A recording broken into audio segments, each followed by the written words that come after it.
এবার গড়িয়ার শ্মশান সংলগ্ন এলাকায় বুলডোজার দিয়ে গুঁড়িয়ে দেওয়া হয়েছে ফুটপাত দখল তৈরি করা নির্মাণ।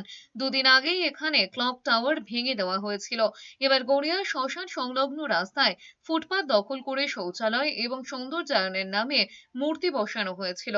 ফলকে নাম ছিল প্রাক্তন মন্ত্রী অরূপ বিশ্বাসের। শিশুদের নগ্ন মূর্তি বসানো নিয়ে বিতর্কও বেঁধেছিল। ফুটপাত দখল করে তৈরি সেই বেআইনি নির্মাণই গুঁড়িয়ে দেওয়া হয়েছে।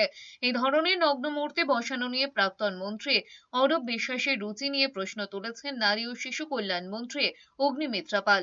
পশ্চিম বর্ধমানে বরাকরেও বুলডোজার চালালো রেলের তরফে। ৩০ বছর ধরে রেলের জমি দখল করে বাড়ি তৈরি করে বসবাস করছিলেন ২০০ পরিবার। বারবার নোটিশেও কোনো কাজ না হয় মাইকে প্রচার চালানো হয়। এরপর বুধবার আরপিএফ কে সঙ্গে নিয়ে ভেঙে গুঁড়িয়ে দেওয়া হয়েছে বেআইনিভাবে তৈরি হওয়া ঘরবাড়ি। बारी में दिया था, बोला कि व्यवस्था करके देंगे, तुम लोग नहीं जाएगा। एक शाम को आया, एगो माइक लेके बाजा लेके बोला खाली कीजिए। अच्छा खाली कीजिए, टाइम भी नहीं दिया। टाइम नहीं दिया, कोई नेता फेता यहाँ नहीं पहुँचा है।